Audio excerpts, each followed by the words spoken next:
They're here, and we are back with for Mother Matron. So yes, we have been chased before, and now we're back in this weird place. Let's see how it goes, shall we? Huh? I'm back here? I don't even fall unconscious that time. Just so, my memories are so vivid. It feels like it's happening all over again, like I'm really there. Maybe those aren't memories? Maybe this place is a memory. Or is it a dream? Maybe both are dreams. Or are both real? Happening at the same time? No idea how that would work. Before I can ponder it further. Have you ever wanted to look through the eyes of others? Yeah? Once there was a boy named Hector who dreamed of doing that. So he gouged out the eyes of his sister and tried to put them in his own head. Wow, Hector, that's such a creative way to do it, but I don't think that would work. It didn't work. All he Yep, saw was you small dog after dumb that. shit. A shame, a shame. Yeah. Maybe Hector should have more basic education. Those would have worked better. You should have a basic education set. The messenger knows a better way, though. I suppose that's what it calls itself, the messenger. The messenger can share the brain signals. Huh. The memories. They are not yours, but I'll share them with you. And you can see, just like Hector wished he could since birth. So the thing is asking me if I want to see someone else's memories. Do you accept her offer? Yeah, why not? Excellent. Excellent. Then you will see with the eyes of another. I shall be your pupil. I will show you. The creature walks behind me, palpable excitement in its gait. The suffering increases. The world grows dark again, but this time the darkness is seen by eyes foreign to me. Rich tumbled down through the dark maw. Lizzie cries as the wailing of beasts faded into silence as blackness swallowed him. He fell for what felt like a lifetime, his body being battered by walls of stone and cut by knives of rock. Rich was certain that this was all leading up to a grand splat which will leave his skull-licking brain juices and blood. A messy and unceremonious end. All that was, and would ever be of the boy known as Rich. Reduced to a puddle of meat. His body is a buffet for maggots. To his surprise, however, he landed alive. Unconscious for a while and probably with a few broken bones, but alive. Eventually he came to. Rich slowly rose to his feet, groaning a little. Where am I? Good. He tried to look around, but it was all too dark. A sea of ink. Where was Lizzie? Where was Pucks? How long was he unconscious? Pucks! Lizzie! He called, but no response.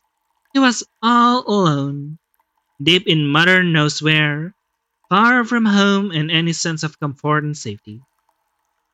The only solace he had right now was that, as far as he could tell at least, he was just alone. The beast from above had not followed him, knowing that was of some comfort. Let's save again.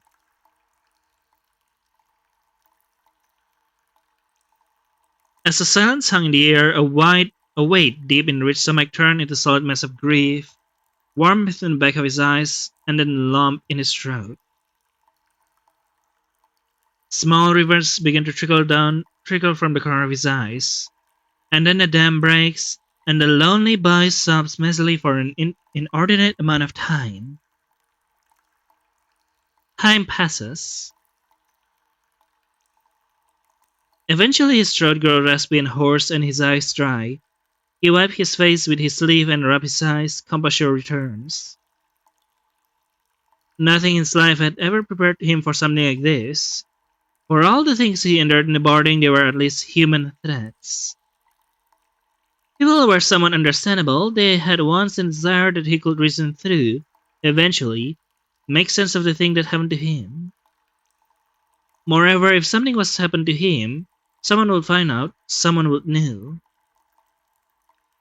He might be in pain, might be getting kicked in the balls for his rat witch, might even get abducted by the AC for interrogation, whatever that entailed.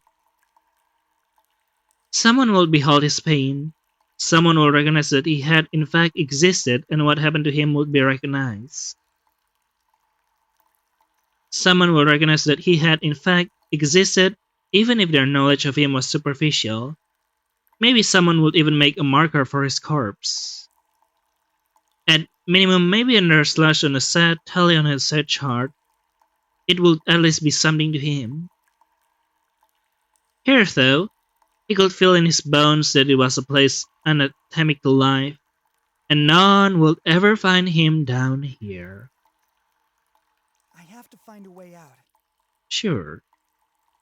With a small but bright flame of resolve in his heart, Rich willed himself forward. For a while, he stumbled through the dark, taking small, tepid little steps to avoid tripping and falling on his face, or mother forbid down another hole. He waits. He walks for so long he is unsure if he is even really going anywhere. His step echo and travel down the cave systems. He tried stepping softly at first. The thug of the noise attracting something dangerous terrified him. But when nothing came, he transitioned to a brisk walking pace. Where was he even? So much of the cave just looked like, well, cave, indistinguishable. The creepy skull was meant to be vast, possibly even endless. There might not even be a way out, he realized. This was going to be it, wasn't it? He was going to die here. The scared boy named Rich, who only ever wanted to find friends and love and a roof over his head. He always tried his hardest to be kind to everyone, even when they were not kind to him. Be the callous on the working hand, become stronger through the pain, learn to be immovable, learn to bear misery and pain without revenge. Just like the mother taught, learn to revel in suffering so that it may never burn your soul. That was all the boy simply wished. He wanted to bear the pain of the world so that others may be happier, and some mother will be proud of him. But what did all of that get him in the end? He did exactly what mother said to do, or at least as best as he could understand her teachings. He really tried. She was supposed to know the characters of everyone's heart. She should have known him. Was this punishment? Had he been wrong all along? Was he really a bad person despite his efforts? Or did mother simply not care? No, maybe what he did was enough. Maybe he was physically incapable of being the person that the mother matrons wanted him to be. Why was he made this way? What did he do wrong? Why was he made so wrong? This current of feelings boiled inside of his throat, making his eyes unfocused and his step become unconscious. That's when he suddenly walked into an obstacle. Kuh! Ow! It somewhat defied reason. There, inexplicably, was a door built right into the cave wall. Was he? Where was this? Why didn't he notice it was coming? He was lost in thought, but his vision was dark before. It was like it appeared right in front of him. That couldn't be thought, could it? Rich looked behind him, unsure what to do. Should he go through the door? The pure, indiscernible blackness provided a compelling argument. It is not like he had any inclination of where he was going anyways. Any direction was as good as any other, at least for now. Rich gently placed his hand on the door. He swallowed a hard lump in his throat and breathed. Finally, he pushed the door open and walked inside. Time to save.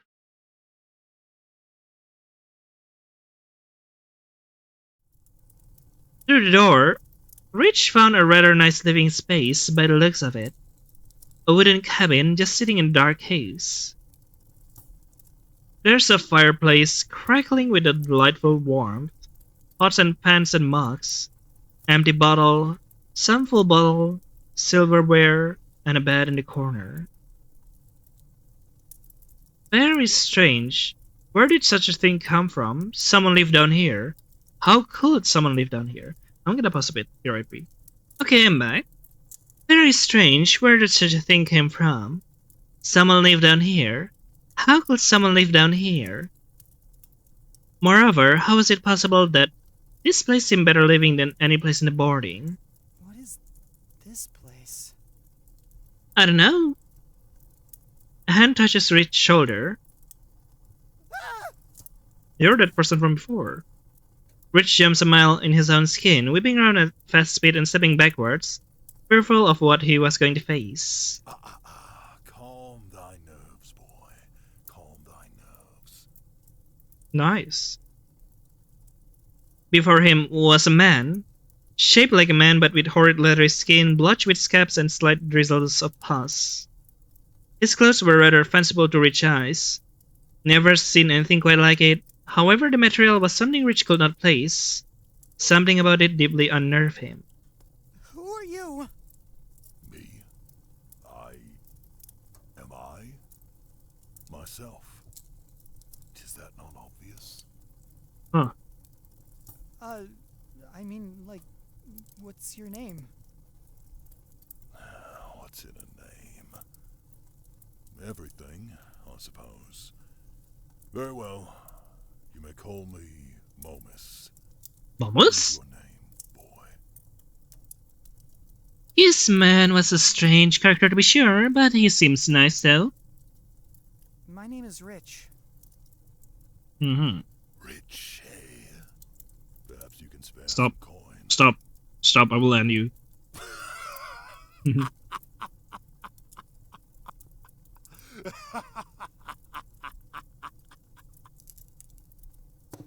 The man lets out a raucous laugh. The Gatsby bass tone in it almost shakes the room.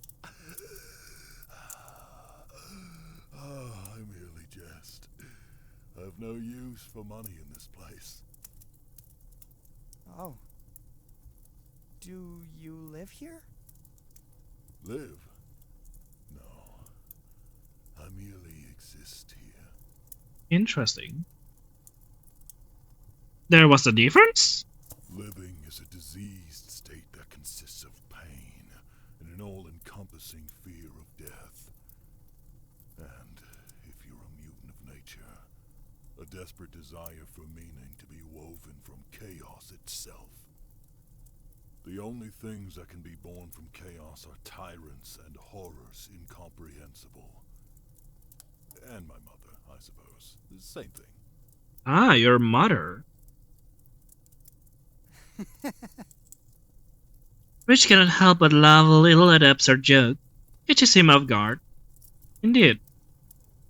Yeah, something horrifying, huh? Born from chaos. Only a monster could do that, right? So the boy can smile. Mama's flashes with Rich seem to be a smile at him. It's subtle on the mottled feature of the man's bizarre face. Rich felt a little guilty for thinking these things. Judging someone based on their appearance wasn't something he was keen to do if he could help it. Anyways, such things are beyond me. I merely exist now. I stopped living ages ago. Boo. A pregnant sound hangs in the air. That's a weird teacher's word. Then the savory smell of stew crawls up Rich's nostril. His stomach lets out a loud groan of hunger pangs. A combination of time and stress left his stomach empty and ready to eat itself. And so the stomach decrees the conversation over. Difficult to argue with the belly. It has no ears, after all. Supper? Yeah. The man gets up from his seat and goes to the pot hanging over the hearth fire. He let also several scoops of thick stew, filled with hearty chunks and flavorful broth of. Rich couldn't quite tell. A simple stew warms the bones and heals the heart. Thy medicine, as a wise man once put it. Indeed. Mom put the stew on a plate on the table and hands Rich a spoon. Sure. I Hmm? guess I could eat. Rich pauses for a moment, staring at Mom trying to read him. The misshapen man simply nods with a smile. Rich stares for a moment more before finally turning to the bowl of stew. He really was starving. He carefully spoons out a mouthful of stew, trying to get a little bit of each component fit in just right. A gentle steam crawls toward the ceiling. Rich blows on his spoon, then carefully sips from it. It's the perfect temperature. The flavor envelops his tongue warmly and tenderly. A medley of savory flavors, a hint of salt in the back, a delightful crunchiness to the veggies. When was the last time Rich had ever eaten a vegetable? They were hard to come by sometimes. It's good. A switch flips. Rich begins rapidly spooning mouthful of the stuff into his face. Some dribbles down his chin and through the scarf. Loud, happy slurping, like a puppy eating its favorite meal. A curio, to be sure. A soul such as thine has not been here in a while, Ugh. let alone one of your patheticism. What? Was that an insult? What was with a sudden change in his tone? What?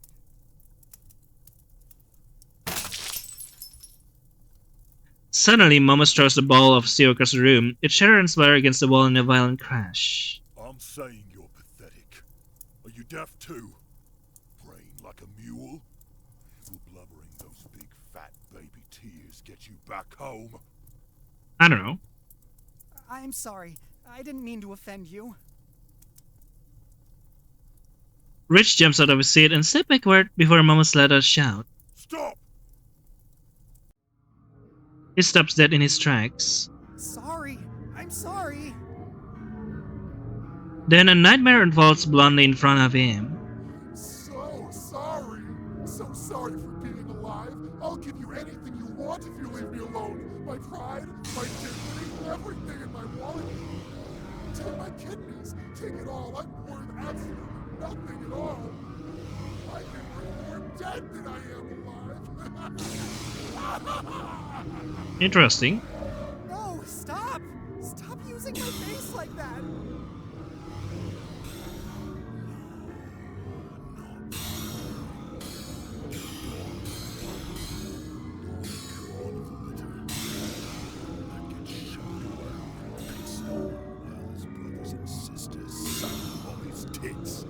Uh-huh. Felt terrified about being sent down here.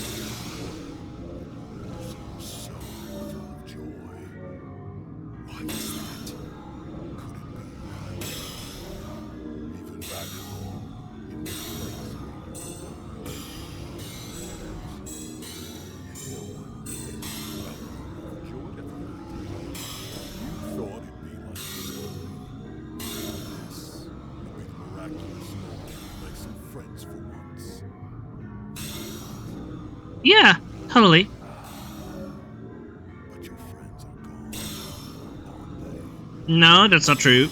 We tried to save you. Bother to try and save me. They don't want. No, they'd never. Uh-huh. It reminds me of what people used to do back when I was a spry young one. Do you know what my people did with the weak puppies? And what did he do? We threw them away. Left them with the Cool. although, I think you understand. I can carry it forward. Sister? Sister is going to enjoy that delectable suffering inside. Your eyes look so precious. I'll enjoy those.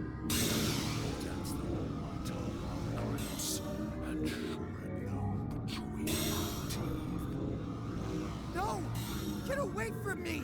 Yeah, I don't think they're that bad. Rich ran to the exit, but the door was closed and locked before him. He feebly bashes and bangs on the door, but he cannot escape.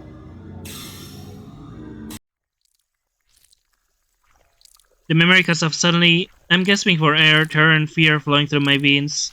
Rich terrors and fear. Oh my god, that was... Yeah, interesting. Before I have time to process it, the messenger is back behind me, fiddling around again. It sounds... It sounds like she's moving a cable, plugging something in. Save time. The slurping sound grows faster, this world fades again. I don't know how long we ran for, but eventually a horrible cacophony behind us gave way to silence. We were safe for now, hopefully. I think we can rest for a minute. Hugs leans against the wall while it's on the ground. We were drenched with sweat and terribly out of breath. Should we go back once we are rested? It's not right for us to just leave him there. He might still be alive. No, it's way too dangerous. You heard all those things. Going back will be suicide. He stands there for a moment, huffing and puffing. He takes a few deep breaths and his composure returns. I get it. I really do. But we gotta focus on our own survival now. Do we? He was right. I hated that he was right. Those beasts were alert and awake now if they hadn't already been. They'll likely been lying in wait for us. Taking one of them down was a nightmare in of itself. Adding more to the equation didn't leave us with good odds. I had to hope that Rich would make it out alive somehow. That maybe he'd find his way up ahead and we'd be able to meet him again. After much wheezing and gasping for air, I get my bearings straight. I look around. I was too focused on catching my breath to notice just how dark the tunnel was. Where are we? You know about as well as I do. In other words, no idea. It's so dark. Do we have a light or anything? As a matter of fact, we do. Do we? Ah, Hooks pulls out a flashlight from his pocket and clicks it on. I love how reliable you are. Ah, Theo, I was really not looking forward to stumbling around in the dark. You're so reliable, Pucks. Yeah, well, I couldn't count on you two morons to stock up properly. Hey, I suppose not. We both lost our lead and trailed off into silence. We are kind of awful, aren't we? Pucks looked at me with consternation. Consternation? We are in a place where so many kids came to die, frightened and alone, and somehow we're laughing. I don't know. It's pretty normal. Wonder, do we have to feel any kind of joy in the face of all this?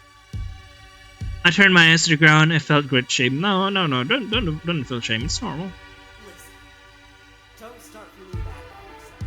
There's nothing we could do about Rich. For now, falling down that hole might have killed him for one. Moreover, even if we wanted to go look, you heard those things. We would have been spewing rats if we stayed behind. You're in a fucked up situation. If you're able to crack a smile still, that means you're hanging in there. At least, I think it does. If we want to survive this, we have to keep our heads on straight. I don't know how well I'm hanging there, but I really appreciate it, Pucks. Just speaking the truth is all. Still, it means a lot. Pucks gave me a gentle smile. It didn't suit his face well, but it warmed me so. Not to ruin the moment, but we should get going. I'm not a fan of standing around in a dark-ass tunnel. Indeed. Me neither. Let's get going.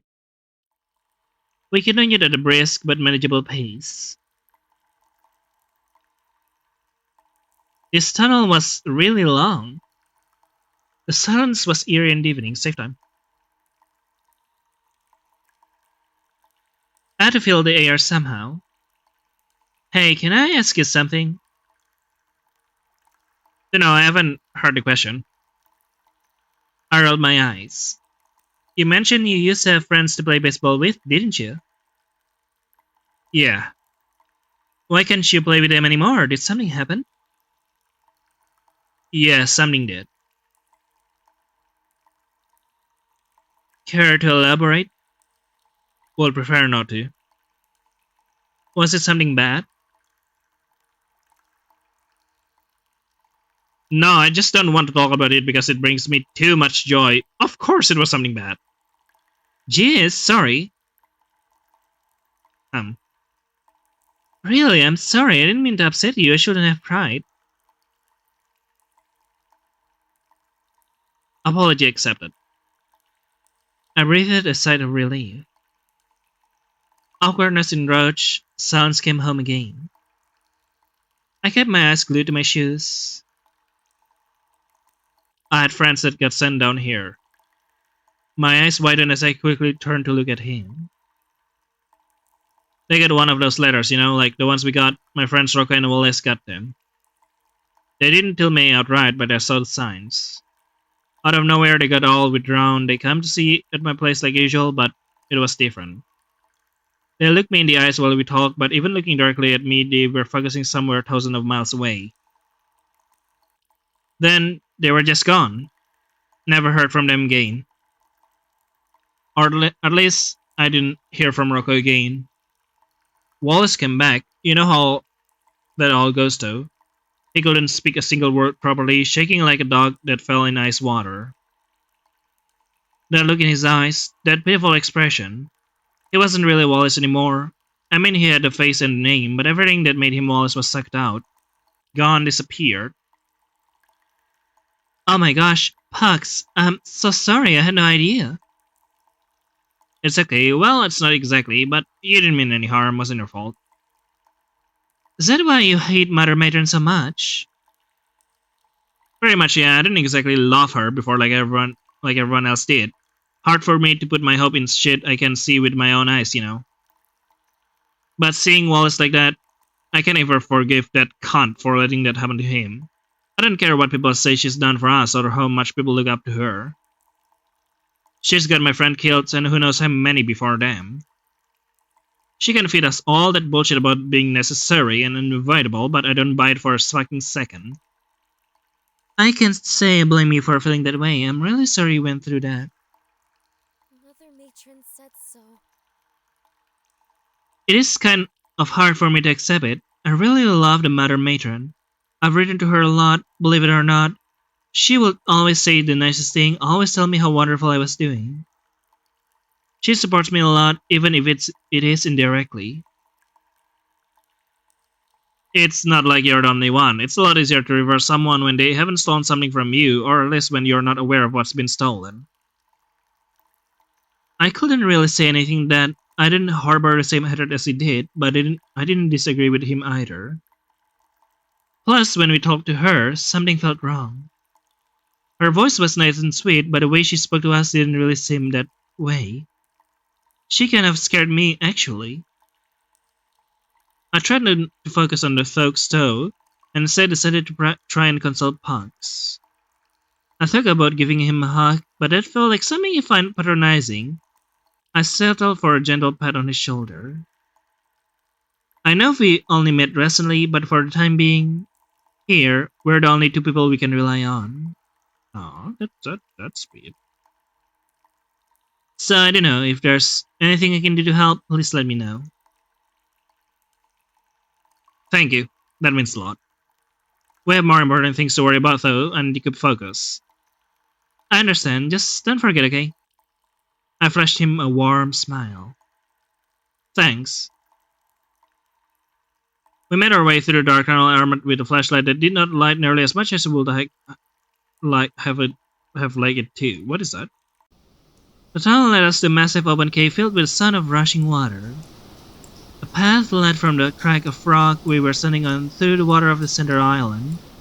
From there, three paths in three different directions could be discerned. Each path seemed to lead to the same spot, however. A dimly lit brick-laden hallway. Puck suspected it was probably the way forward. What makes you say that? There's a sign, look. Paradise is to be reborn. Oh, so there was Unborn? Huh. It even had a arrow pointing toward that hallway, the message too. Is that blood?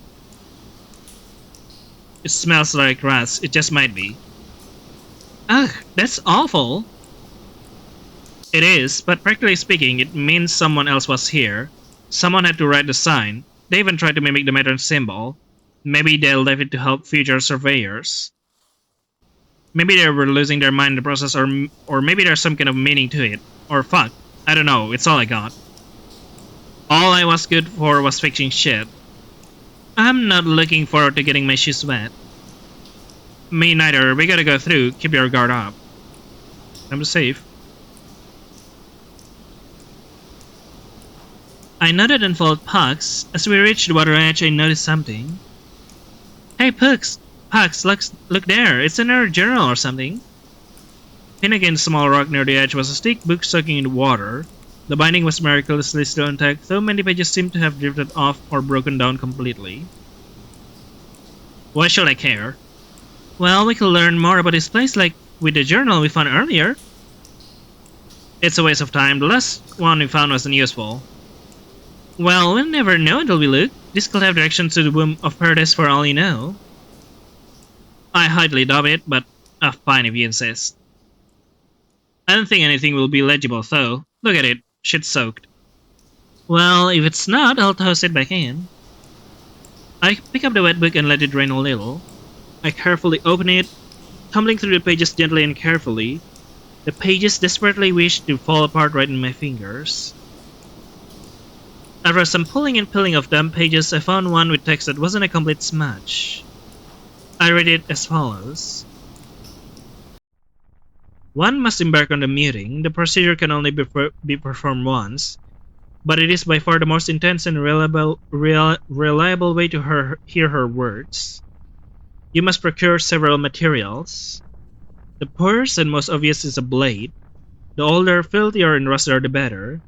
Please consult the weathering guide in the appendix if you only have access to clean and well-maintained blades. We have a blade. The second is a source of heat, such as a box of matches, lighter, or stove. I don't know where they came from. The third and final object is a piece of metal that may retain heat, but it cannot be your blade. It has to be a separate item entirely. A metal ruler, a metal bar, or perhaps even a fire poker will work. So like a crowbar back then? The readability begins to degrade beyond that, and so some words and even entire sentences are missing. Once prepared, need assistance from a comrade as resistive tendencies. May also need to be restrained so you do not harm whoever is assisting you. After being properly restrained, use one hand to stretch a tongue taut, a cloth, or keep grip. Using the blade, sewing motion to do not stop. Retreat will disappoint her immensely. I had to stop reading at that point. What did it say? I don't want to think about what it said. I wish I didn't read it. We should get going. I started walking ahead into the water. What? It was your idea? Yeah, well, it was a bad one. I just got... Lizzie, did you hear that? Huh? What is he... Then right in cue, a blobby amount of meat with a gaping hole filled with teeth at its base leapt towards me from the water. Save time.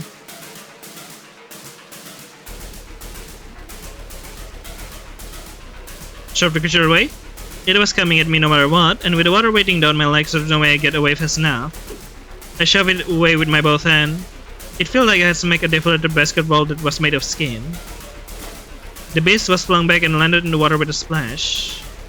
Before I could ever get my tugs in order, I hit Puck's shot from behind. Fuck, one of them has my fucking leg!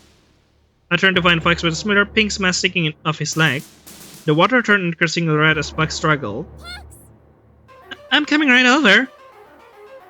The water tried its hardest to pull me away with its white foamy claws as I sloshed my way to Fox. Acid burned in my legs and pain sank in my abdomen. I had to get to Pucks. I couldn't lose another friend. I refused to let that happen again. Finally, I reached him. The blobby beast was biting down hard on Puck's lower leg. Blood was jetting out everywhere. If I didn't get it off him, he have his leg ripped off and eaten. I racked my brain, what could I do? Save game.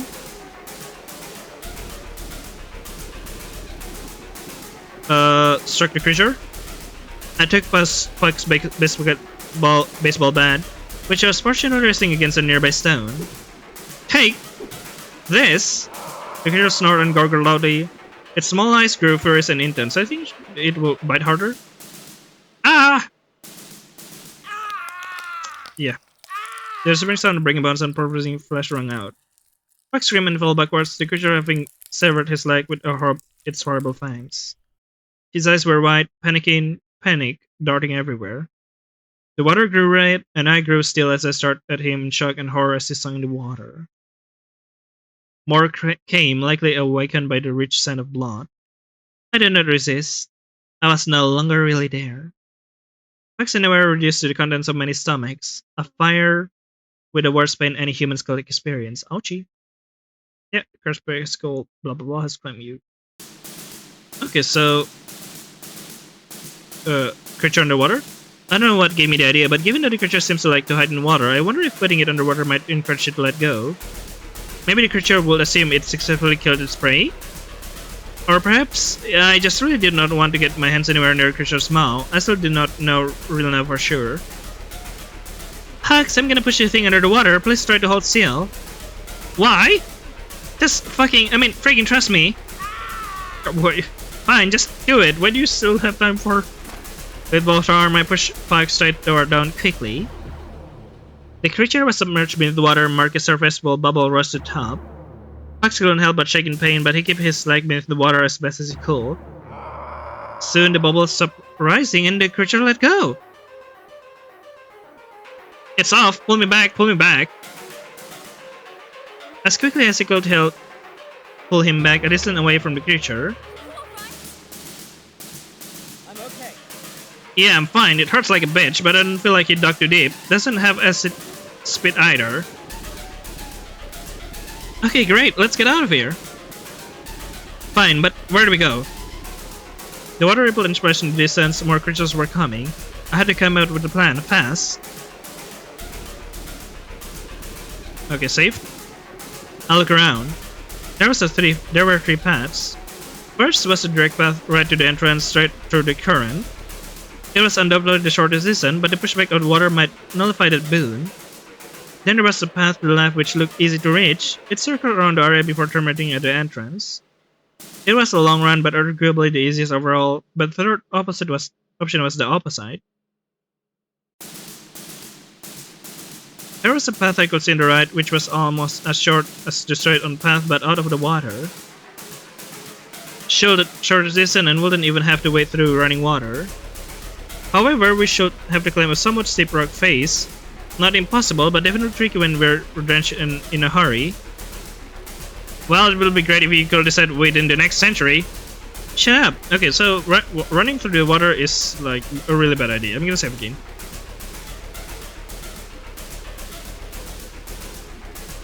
But let's try that.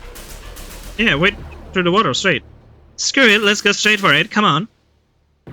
Alright, right behind you. With every ounce of our strength, we pushed and strode and clambered our way through the torrent of water. They're gaining on us. I'm going as fast as I can. Do you get any ideas? There's no way we're gonna make it. There's so much distance left. He was right. The water was too strong for us. Yep. What to do? What to do? Wait. In my pocket, that gross meat. Maybe they eat that. Oh yeah, eat that instead. I had no idea, but it was the only idea I had. Hux, duck. His eyes widened before he crouched low. Chew on this. With all the force I could, I threw the gross, slimy morsel of meat back across the water. The splash echoed through the room as I watched the approaching horde of hungry monstrosities. They were starting to turn back. Holy shit, I think that worked. Fuck yeah. Let's fucking book it. We scrambled and slipped through the river, happy to hear the increasing lot of orchestra splashes that was dodging us earlier. Dogging us earlier. The sound of chase behind us died off. No, not the meat! We miraculously managed to survive, but the meat. I really hate it down here. Ditto. We continued down the corridor. After carving the tunnel we went through earlier, it was nice to be in one that was fully lit.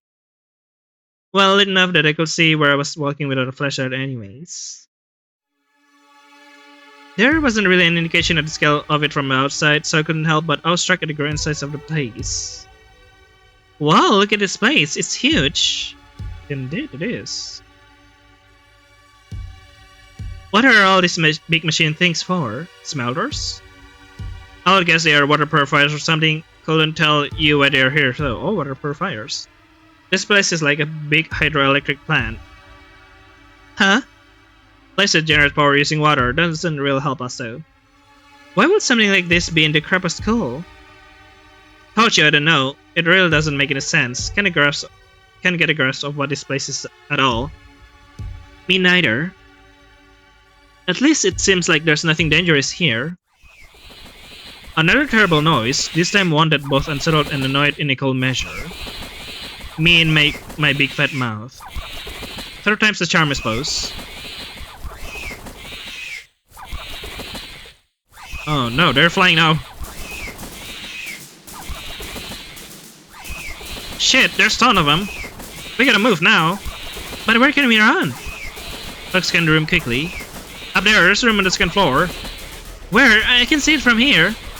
There's no time, we have to move now, but trust me, you'll find it when you're up there. How does that make any sense? We should split the swarm up. Pick a direction, left or right. I'll take whichever one you don't and we'll meet up there, okay? Left? I'll take left. Got it, I'll head the other way. Mike started off in the other direction, calling for some creatures to follow him.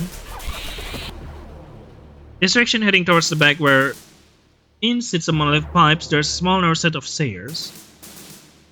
This makes it rather troublesome when one of the creatures flies right near them, effectively with no room to slip past.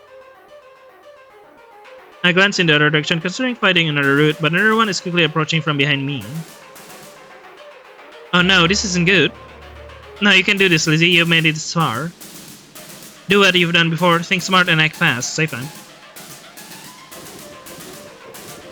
Or just go with my gut and pray it works out. I'm not really sure how much of which I've been doing up till now. None of this really has felt real thus far. What am I doing telling you myself? I have to do something now, but what? Follow the meat? I tried to circle around the creature hoping I can pass it that way. We still have the meat? Maybe if I draw a little closer towards me, there will be an opening near the stairs. However, in doing so, I simply backed myself in the corner with no way of escape. In an instant, I was descended upon, nails of bone punching in my body, slurping the blood down like juice. What the hell? Wait, where is it there? How many of the meat do I have? What? Rolling under them? The timing's really important, but I think that's the move. I have to wait for the thing to swoop towards me, then tug and roll underneath it. If I'm lucky, the two will collide into each other. Even if I'm not, it will be too committed to that swoop to turn around fast enough to get me. She'll give me a window to move. Just gotta wait for the right moment. Now.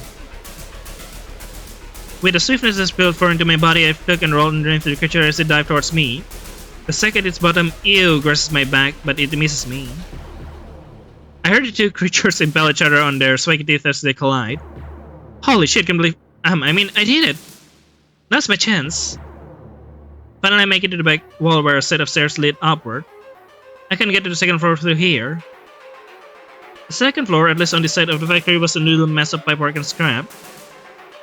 My shoe clanks against the metal floor as one of those things is hot on my heels. Suddenly I hear Puck shouting from the other side of the room.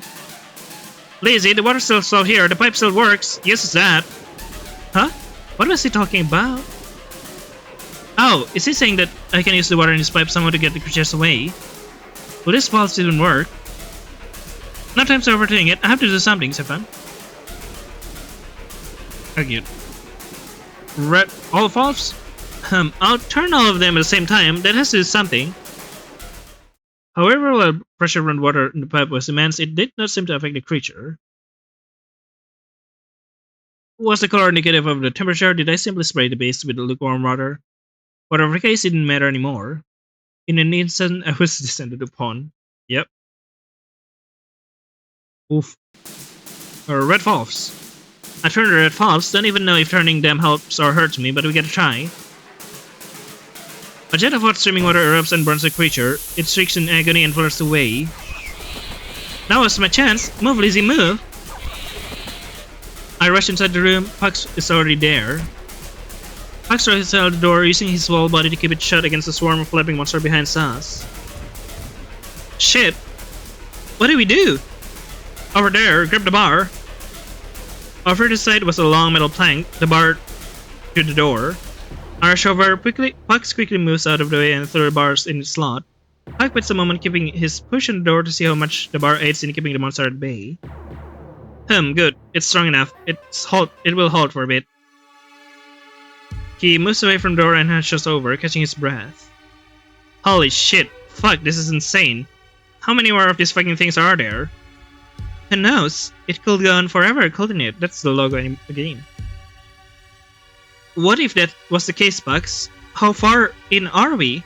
Have we ever gotten anywhere close to finding the womb of paradise? I really don't know how much more this I can take. Me neither. Fuck, I don't know. I really don't know how far we are. There's no way to know, you know that. Sound hangs in the air for a moment. We should look around for something useful. And so we fan out and search in the room, hoping to find anything that might be even a little bit useful. A weapon, medicine, notes from someone long gone, something. As I reach a certain corner of the room, something calls out to me. An ugly buzz singing just above the quiet and a tingling in my arm pulling me. I follow the intuition, having nothing else to fall back on.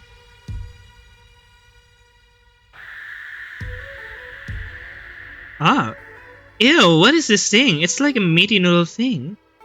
And why can't I stop my hand from reaching towards it? I don't know. Before I knew it, the gross lump of flesh is in my palm. Memory. You're doing great, Lore. I can see the head. Keep pushing. The woman with the tiny human being inside of her screams. That's good. There's her shoulders. One more push, Lore. You can do this. The woman with the living creature inside her abdomen wails as she feels the sensation of being twisted and pulled from the inside out. Finally, the pressure lessens. There she is. There she is. Your beautiful baby girl, Loretta.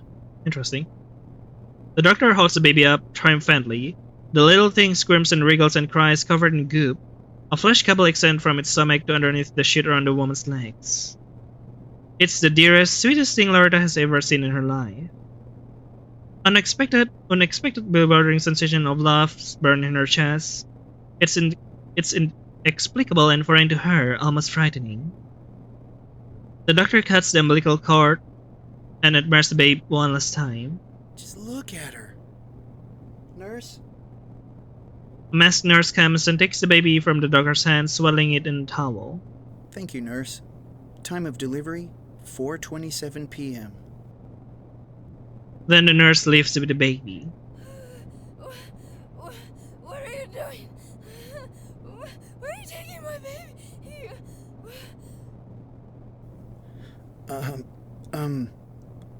Well, A man steps in. He's too tall. His eyes are always dark when they are not in front of a flashing camera. In the newspaper, he looked like a stoic genius. When he was out of the media's eye so. Something is deeply wrong with his skin too. Was it always like that? He gave Loretta chills to her spine. She never was comfortable with the overseer and proprietor of the Nexus for the Lost and Destitute. Look at that. That's a baby eating mouth. That guy has eat a lot of babies. Fear. Bizarrely, while his words are understandable, they come out in a rash of unintelligible phonemes. Indeed. It's okay, Loretta. Nothing to worry about. Your baby will be fine.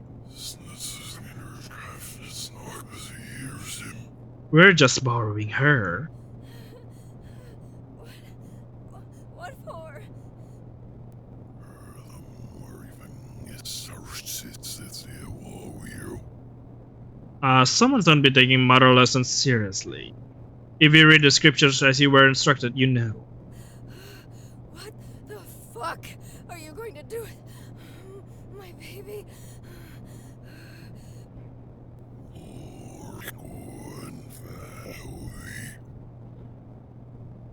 Why, she's going to mother's boarding, where all the grandchildren belong. What? What are you talking about? What does any of that mean? The man frowns and turns away.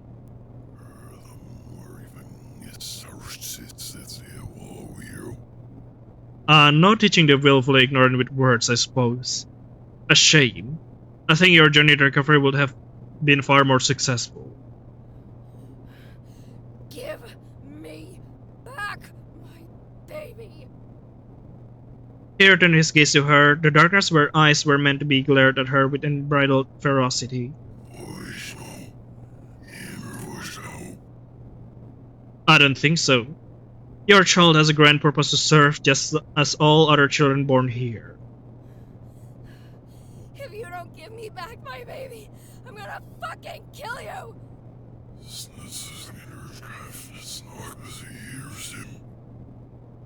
Mutters, always breaking into hysterics. Wilson, you know what to do. What the? Let go of me! I'm sorry, Loretta. Really. I'm going to... Interesting. Lizzie, snap out of it. He slaps me lightly on the cheek, trying to rouse me from whatever trance I was thrown into. What was that, Liz? Are you alright? I saw someone. She was giving birth and... Lizzie, what are you talking about? Before I can explain... Huh? Pax, do you feel that? What? I'm feeling... sleepy. What are you talking about? Something about a swoon. It flipped a switch in me. I suddenly felt extremely exhausted, my eyes struggled to stay open. Pax. A horrible man appears before me, as if he just grew out of the floor. He stares at me a moment, then slowly waves his hand at me while glaring and blinking. What the fuck? Who the fuck are you? My legs starts to wobble, my eyes barely staying open. I fell backwards. Liz! He shouted for me, it didn't matter. I fell unconscious right on the spot. You see it all now, don't you? Where the wind blows, where the birds are flying, where the blood is pooling, where the flies will be buzzing. Could you have done anything at all? Could you have changed the arrow of the compass? Totally. Who can say? Who can M- say? Me. I can say that. All I know is that it's waiting for you. The womb of paradise is open, calling you to come home. Will you go, Lizzie? Will you go, soul behind the glass? You should. It's warm and inviting, wet and vast. All the children of men could return if they wanted to. Uh-huh. Before I have time to process it, the messenger is back behind me, fiddling around again. It sounds like she's moving a cable, plugging something in. The slurping sound grows faster, this word fades again.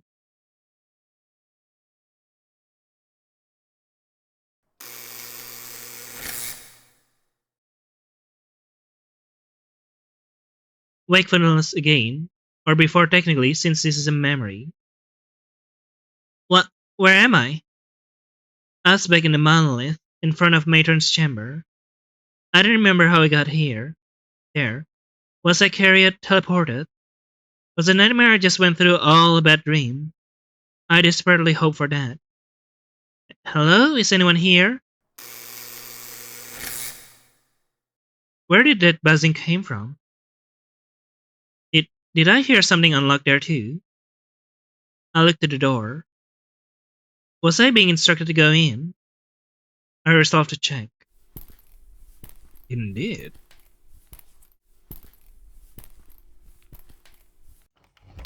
It was open. Something deep inside me was being belting out in desperation, begging, pleading with me not to step through the door. And yet something even grander compelled me to continue, and so I did. Hello, Mother. Mother Matron, huh? My eyes struggled to truly take in the sight before me. I was in a room that was alive, living, breathing architecture that took the shape of walls and ceilings, pulsating masses that maintained rigidity and yet desperate to wriggle like worms after rain. The room smelled of iron, pus, and excrement of a nature that I did not know and hoped to never know. I gazed upon the abominable architecture. I was unable to blink. That's when I see them. They're slumped against the wall. They're set pucks and reach, oof. Without their eyes. I want to scream, but my body refused to cooperate. At first, their stillness convinced me that they were dead.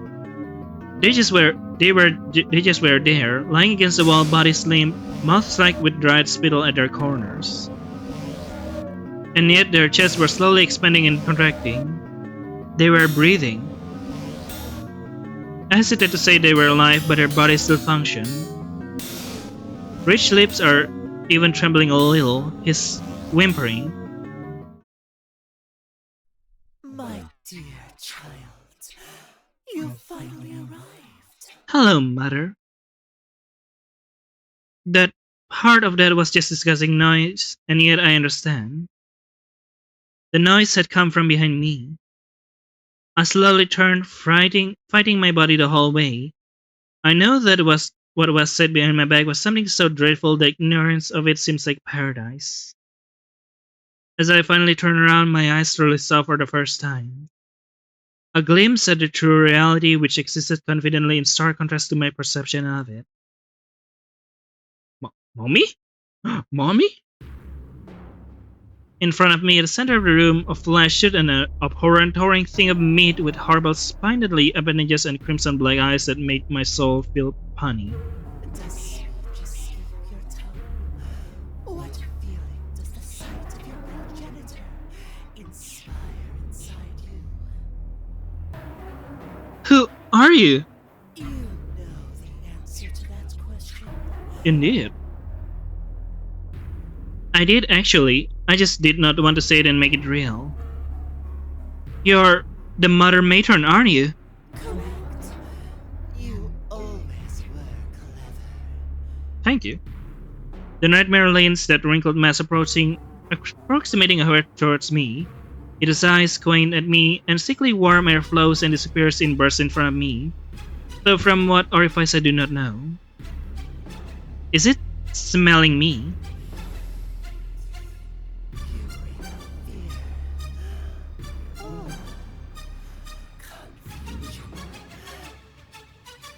There's no mouth on the beast, but I can almost sense a smile forming somewhere in what should be its incomprehensible expressions. And delectable terror. Indeed. It's dripping from the wrinkled jelly inside your skull. Ooh, jelly. Round inside your soul. Run away. Run away from the horrid monster. Nah, I want to fight you instead. Roll yourself into a pit of acid. Raise yourself so you can make your mistake.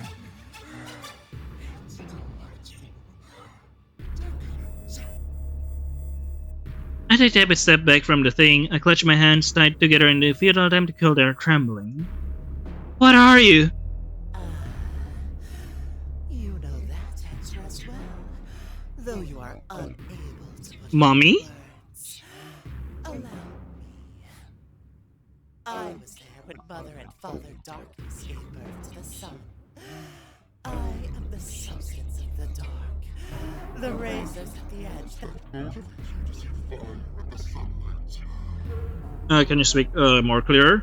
You wanna speak stupid? But your kind are quick to forget, quick to shun everything I am. I will teach you all the truth. that's kind of a bullshit. Okay. I will be there. Crack open your skull, and I'll be there. Crawling up the walls, sucking on the milk of your misery. Yes, licking brain. Delicious. Brain juice. And all that you are has gone dark. I hated everything I was hearing, everything I was seeing. I had to do something. I had to move. Get out now. I had to do something. Surrender. Nothing. Yeah. I can move. My brain and my heart are screaming out to move, but nothing happens. Oh, what's the matter? Can't see. Did you do something?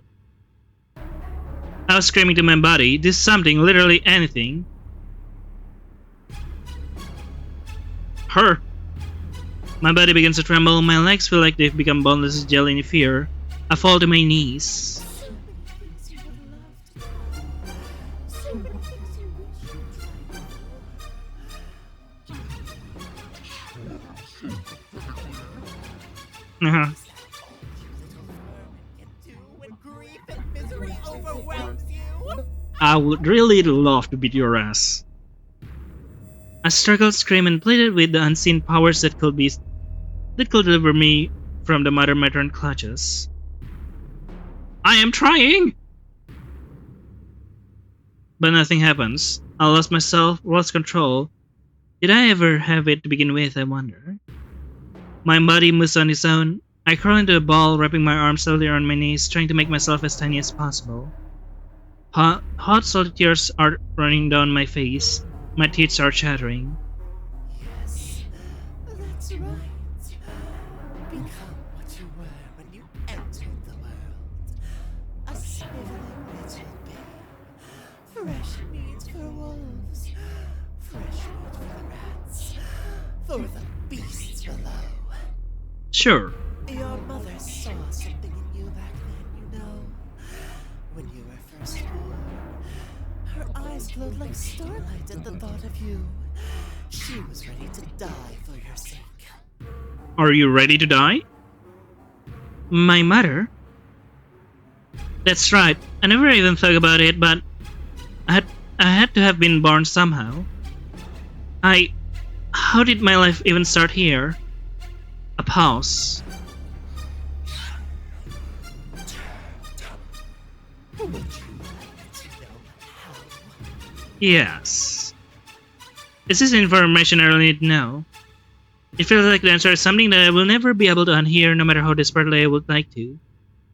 It might be the worst thing anyone could ever say to me. But does my curiosity overwhelm my trepidation? Yeah. Unable to utter words, I simply nod, trembling, unsure of my reasons. I threw her to the ground and peeled the skin off her body into thin strips, layer by layer. I retracted her to I tore her breasts off and threw them aside like the rind of peeled fruits. I tore off her nails, one by one, and then I buried them in her flesh. Cool.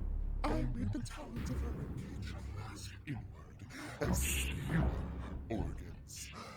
I sucked her heart out of her throat and squashed it like a rotten grape.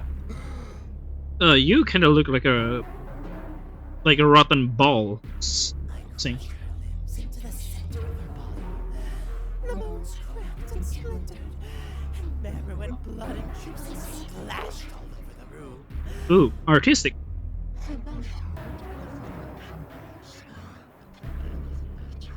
Presence. Her eyes are still intact, believe it or not.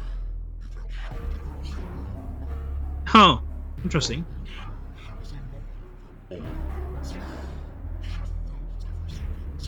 She saw everything. Interesting. And then I picked you up and took you home. Aw, thank you very much. The pity, though, her misery tasted stale. Wasn't worth the effort. You, though, always smelled delicious. Out of all my cattle, you've always had the most savory. That's kind of weird. See? Hell?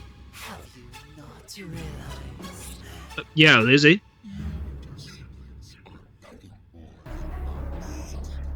Delicious. That can be. You grow pastures, suffering sweetly all your lives, until you're ripe. Delicious. The best of you are sent to the crepuscule. The midnight meat dies to the beasts, and then the hungry meat makes its way to me. By then, you're succulent and dripping with misery and grief. Indeed. We're just here to suffer? Or do you think own sickness, pleasure, and amusement?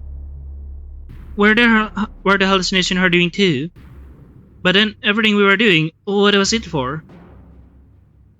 But what about the one of paradise? Forgive me, child, but I cannot contain my appetite any longer. I must feast. Okay, cool. I cried for help but no answer. The day my mother embraced me. An inordinate amount of time passes. I was gone from myself, things went dark, then things went even darker. Darker and darker. My sense of the world were ripped in twain. Ooh, delicious. Is that a, oh, that's an Enix ring. Oh, interesting. And then back again all in an instant. From all the dark has come a new world, even slimier and bloodier than the one I left. A massive chamber of red flesh marbled with fat and cartilage. Illuminated faintly by a light that seems to be penetrating the membrane from the outside. The ground is followed with saliva and stomach acid and animatic fluid. I feel like a specter now, separate from my own body, bearing the witness to a different person in a different place, suffering a horrible fate I wish upon no one.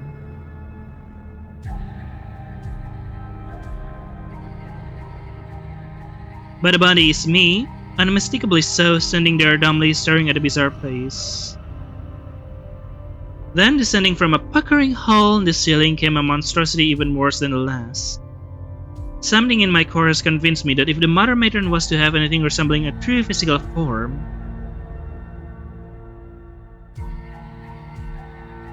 it will be this monstrosity before me. At least it's part of its true form. It clearly extends beyond into the sphincter of the ceiling. To my horror, the thing can speak.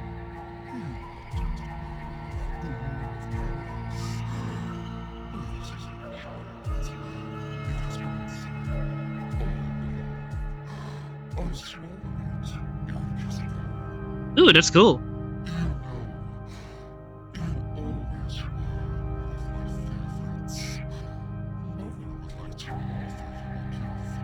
A gift?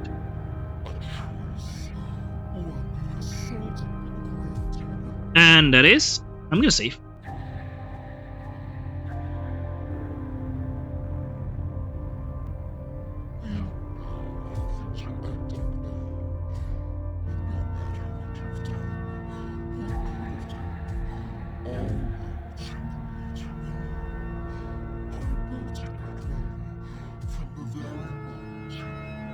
That's kinda cool.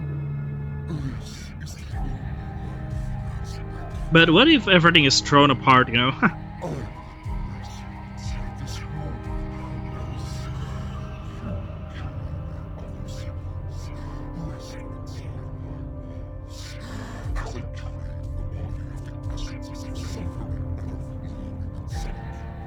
Cool, cool.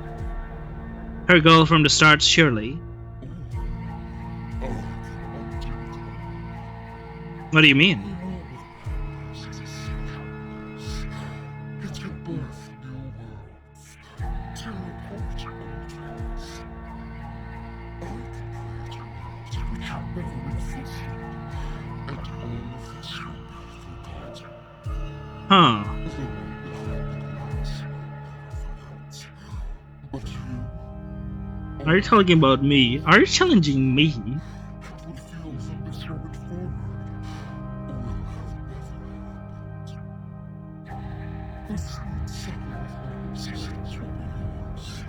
And yours alone. In other words, my existence was always meant to be suffering eternally, just for this horrible creature in front of me.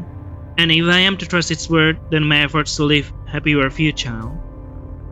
My efforts to fight back and escape were meaningless in the face of a god of misery that engineered a world from the start just for this. Just so it could have a lunch of my miserable brain. Knowing that, would it have been better simply never have existed? Okay, saving time again.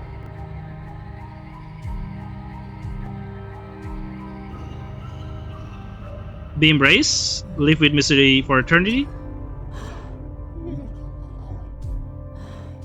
Others are waiting for you. Fuck off.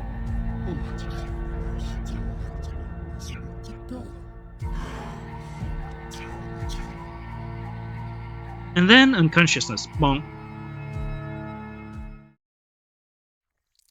And that's where the memories run dry.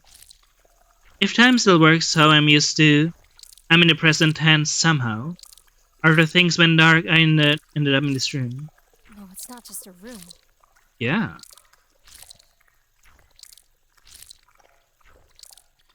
It's a womb. Yeah.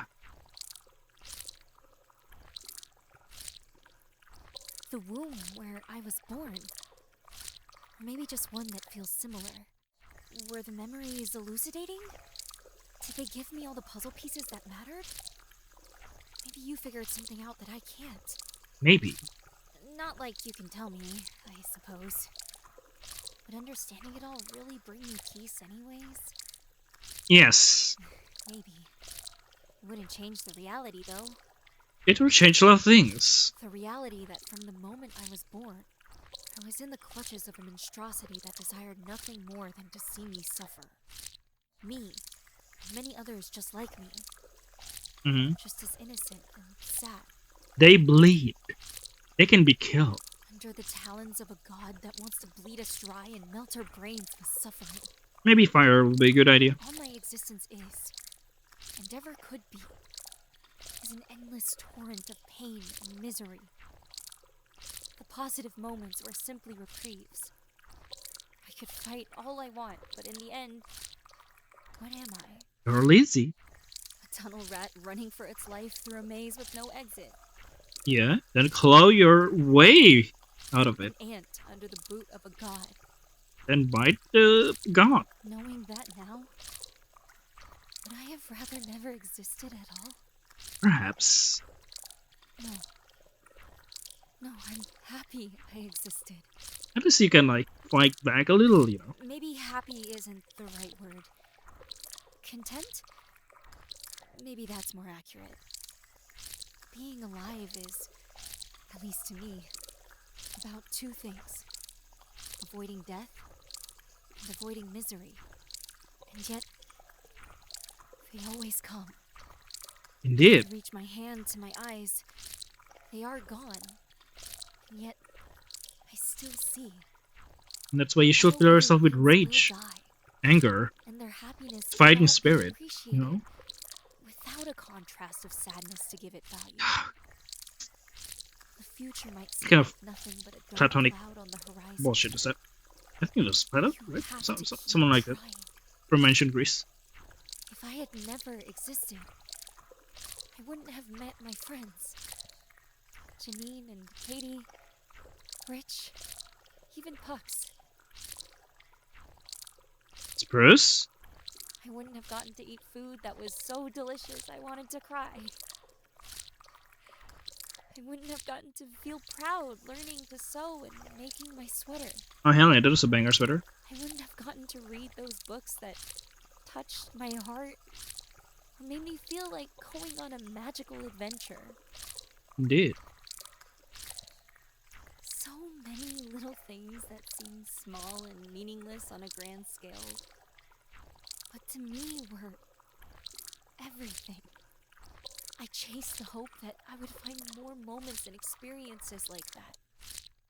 And even in this womb of pain, where happiness dies, where a meat tube is attached to the base of my neck, sucking at the fluids, where my body grows heavy like stone, being drained of everything that made Lizzie.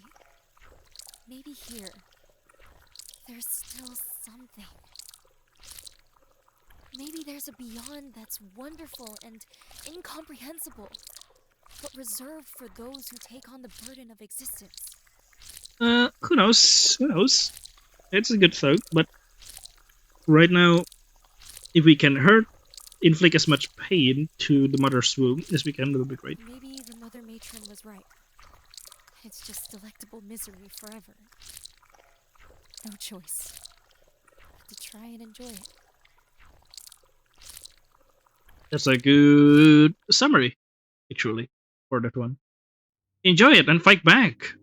You missed that part. And then play some time and place and far away in the past. A woman with dark hair wearing a hospital gown stands in her room. She's covered in blood, tired, worn. She lost a lot of herself along the way here. There's a weapon on the floor, sticky with blood and bodies. Mommy's here, sweetheart. Mommy's here. I figured out what your name's going to be. Finally. Lizzie. That's your name. Lizzie. Better late than never, right? That was Grandma's name before she passed. She would have loved to meet you. Mom, too. Huh. I am so sorry for everything. I've really let you down. Ruined everything for you. For me. I didn't really realize what I was doing until it was too late. I just needed to feel good. To feel something. At first, I thought I came here just to make Mom happy. Stay for a week or two and bail. Tell her it didn't help so she'd stay off my back. But no. I think a part of me really did want to stop. I knew I had to. Even with the cravings and the withdrawal. And then they told me about you. And the decision was final. For your sake, or for mine, I'm not sure which. I was gonna stop. I was gonna get off the stuff and fix my life. But Yeah, but I guess my chance for that is long since past. But this Yeah. place, those people, that slimy Mr. Wadey, it's not really for us to get better. It's for all of us to get worse. To wallow in the pain. To never stop hurting. Never stop bleeding. Suffering for the sake of suffering. I came here to get better. They told me that's what it was for. But it was to make me worse. All of us worse. That's all life really is, isn't it? Long stretches of misery. Spending all our efforts trying to escape it. Distract ourselves from it. Not necessarily. But it's misery all the way down. No. I say that, and yet, looking at you makes that feel untrue. Because it is untrue. You know what I'm saying? Maybe what I needed was a reason to care. Something or someone to care for.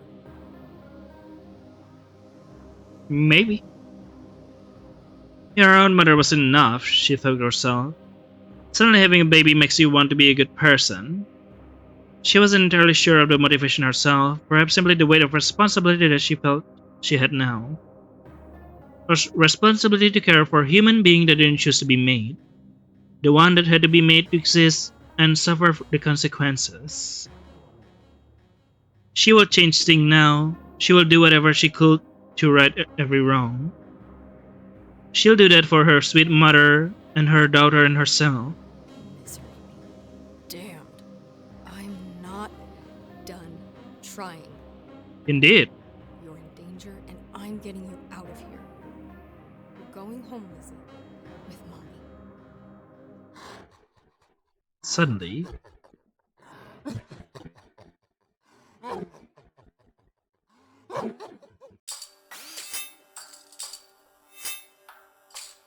interesting. Yes. Eddie Matsumoto is richer than Pit. Oh, Daniel Pitt, not Fit.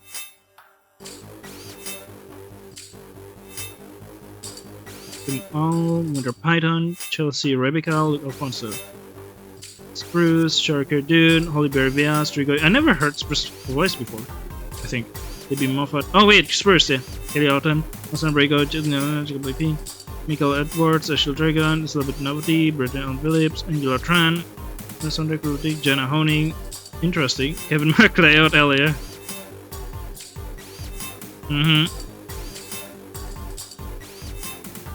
There's more to come, indeed. Very interesting. That's a very epic ending. We're just gonna speedrun and try to find that other ending, shall we? Yeah, let's speedrun and find that other ending, shall we? Okay, so this is one of the branching part I could think of. We're going straight to the center, and then we can skip this. There's a part of like get the door right, but we could also keep following the tunnel, and I don't know what that will do. That doesn't make any sense. I've been walking straight ahead. How did I get back here? Did I get mixed up in the darkness somehow? Oh, is it like only keep me here forever? Okay, so right is the pile of meat. We can skip this then. Alright, this is the second thing I know to do, which is we're affecting this creature. So what do we need to do? I'm trying to like think. Let's save all of them away. If that doesn't change stuff, we just kill all of them. I'm not that remorseful to do it. Oh, my bad. Pain, oof. Let's use the meat this time. I don't trust Rich at all. So strange meat. That's when I remembered. I was still walking around with gross stinky meat in my pocket for some reason.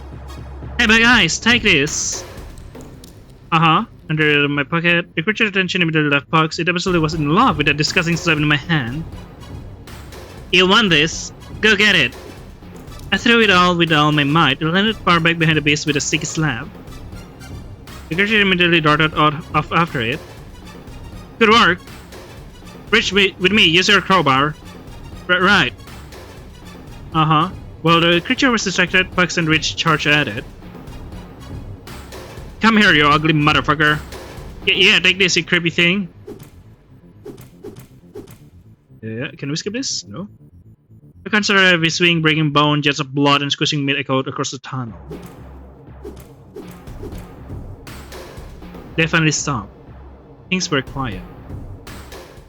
Can skip? The beast had been slain. Nope. Okay, we can skip still. So this is a new part?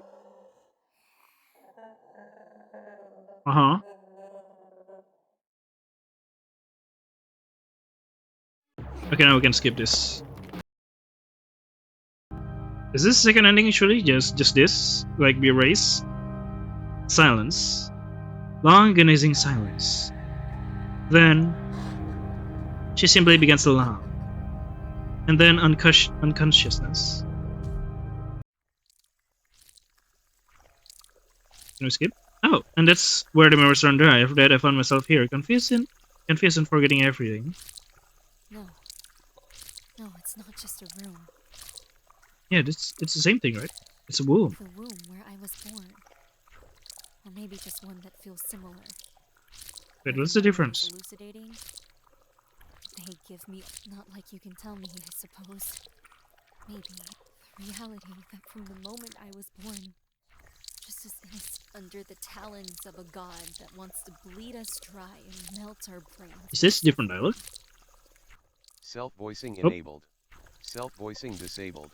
All my existence is, and could ever be, is an endless torrent of pain and misery. The positive moments were simply reprieves. Oh no. I can fight all I want, but in the end, what am I? A tunnel rat running for its life? An ant? This is the same dialogue. Yeah. Being alive is, at least, and I reach my hand. All living things will die. And happiness cannot. Existence is supposed to be a gift. But it's not a gift. Oh. It's a burden. Guarantee that you will one day experience the worst things you'll ever experience.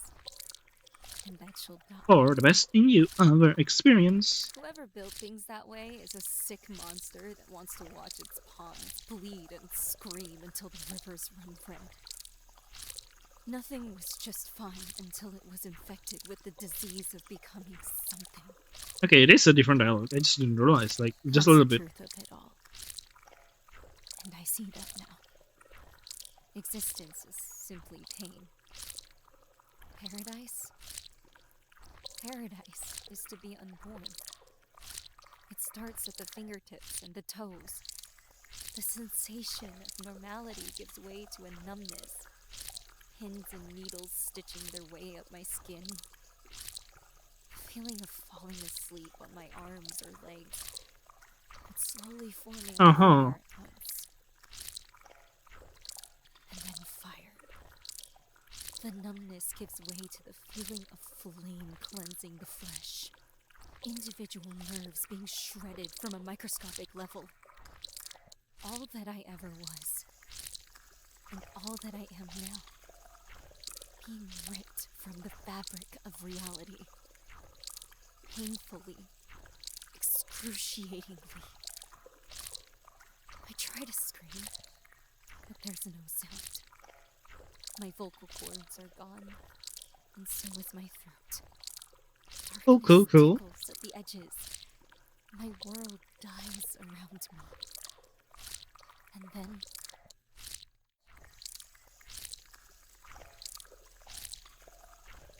Interesting. nothing. Forever.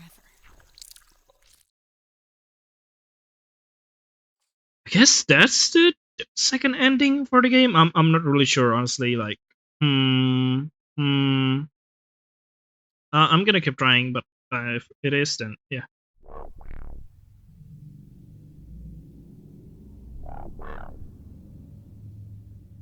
Huh?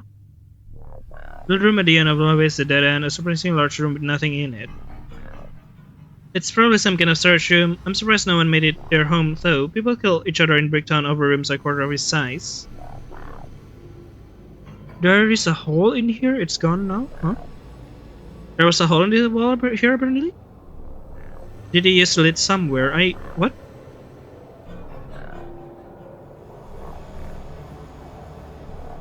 Huh?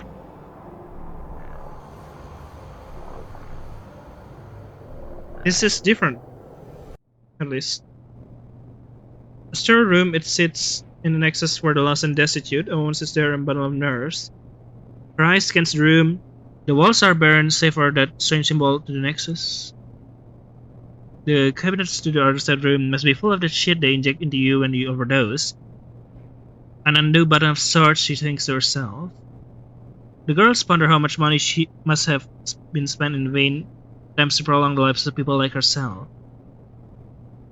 People so hopelessly stuck in their own brains or in the cruel chemistry of their own bodies that they cannot help but pursue self-destruction.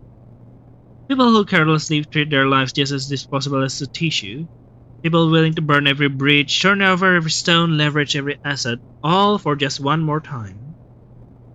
Hospital and medicine, as far as Lorda was concerned, were for people far more deserving. People that will actually get better.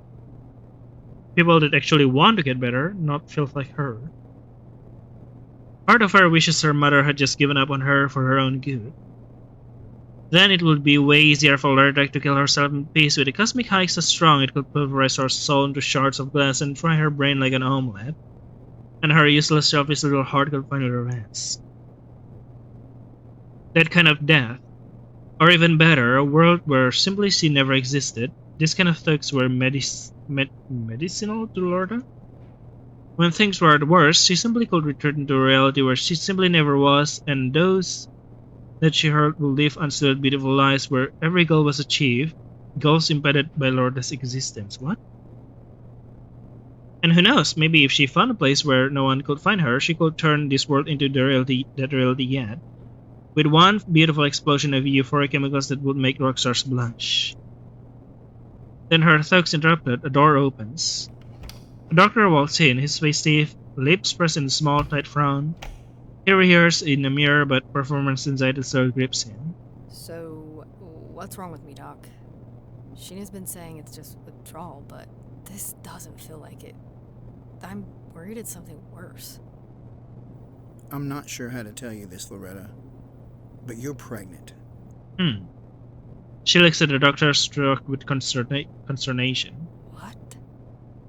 You're pregnant. We'll have to do an ultrasound to figure out how long you've been pregnant for, but pregnant all the same. How is this possible? How could I not know? It's rare, but still more common than you might realize. It's called a cryptic pregnancy. Huh. No one's brain exploded in panic, impulsive memory. Dingy room, smell pills, burning nostril, enough to kill a racehorse. A friend remarks, amazed you're still breathing. There's no way. There's absolutely no way. Would you like me to show you the blood test results? More memories assault her mind. I don't care if it kills me, it's one less shitty person in the world. It's the only thing that helps anymore, leave me alone. I'll do whatever you want and need it, please. It's my life to ruin, not yours. Fuck you and your tests. You're lying to me. You're fucking with me. Loretta, I'm really sorry you had to find out like this, but it's the truth. You're going to have a baby. But what if not? Let her space a stone, he's as serious as can be. There's no fucking way. Do you need a moment to yourself? Probably. Yeah. Yes, please. The daughter goes to leave. He stops, looks back at the woman for a moment, then he leaves, closing the door behind him. The woman is alone. She feels more alone than she ever has before. She feels like a break, drowning slowly. Interesting. Wow. I think I've gotten sane, or I'm in the cusp of it. Lovely. Do I even want to try to make sense of what I just saw? Later, in a place that was creepy than this, preferably.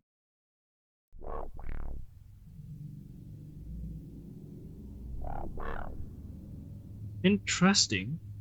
So yeah, after a while of exploration, I found out that there's only two endings, which obviously has been mentioned in the game page, that can only be accessible through the two choices at the end. There's all the choices you make before are nothing.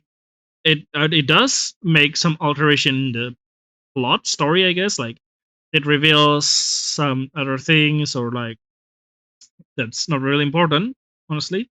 And maybe some characters die earlier than they're supposed to, but that's all. That's all. Like it's not much difference. In the end, there's only two choices. It's overall an enjoyable thematical game, and indeed, it was longer and much more constructed than the original, I suppose, or not the extended cut. It's quite interesting.